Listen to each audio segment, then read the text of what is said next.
Matt Eastlake, founder and coach at Interview Performance.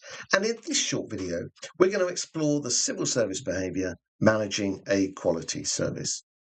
Those of you who have watched my series of videos on these behaviours, of which of course there are 9, I'm just going to reiterate what I always say. Doesn't matter whether you are an AA grade entering the civil service or you're a senior civil servant director. Each behaviour is based on you presenting a similar framework. It's just the complexity of the example that you're going to select. In other words, possibly a strategic approach, direction setting, the facilitation of delivery through others that needs to be evidenced in the story the more senior one has or seeks to be. So, all of us deliver a service to somebody. That's our job, whether it's directly to members of the public or to internal customers or colleagues. It's a service which needs to be the very best it can be.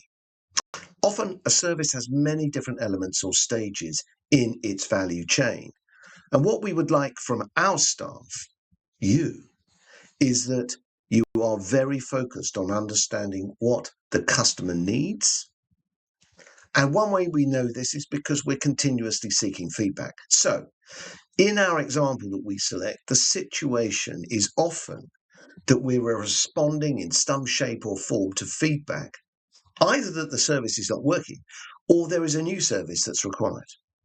Our task is therefore to respond to feedback and work on developing our service. It's as simple really as that.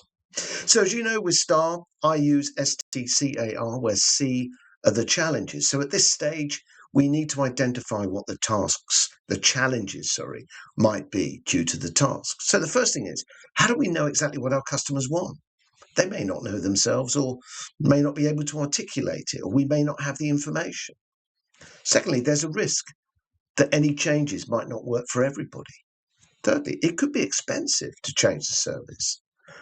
We may need help to deliver that change, and we may need to convince other people that this change is necessary. We might have to train others. So there are lots of challenges to overcome.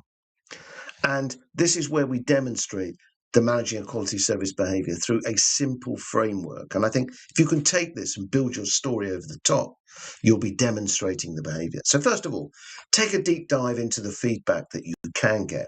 Find out by talking to customers what they value, what they need, what they want.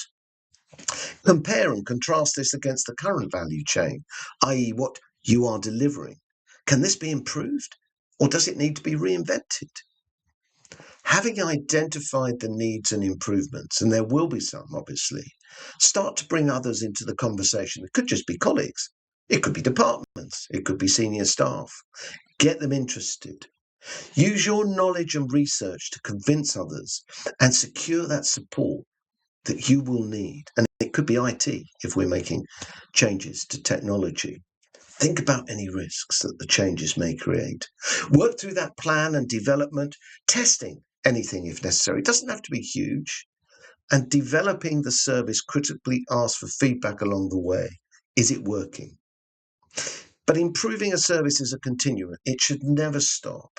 And so demonstrate at the end of your example how you seek ongoing feedback to build into your work and service. So I hope that helps. And whether you're crafting a 250-word behaviour example or indeed an answer for a civil service interview at any grade, the framework should be there to help you. Refer, of course, to the Success Profiles documentation to read the description for the grade that you're applying to. If you want to get hold of me, I'm happy to talk to you. Book a free consultation. You can go to my website and book a free consultation. I work with lots of clients across all grades in the civil service and lots of departments. So I look forward to speaking with you at a time that's convenient to you. There's plenty of times available, time slots, about 20 minutes, and I will call you. But thanks for viewing, and please like this video. Also, look out for the quickfire question videos to help you practice and prepare. So follow the channel. You'll receive lots of these short videos to help you on your way. And thanks very much for watching.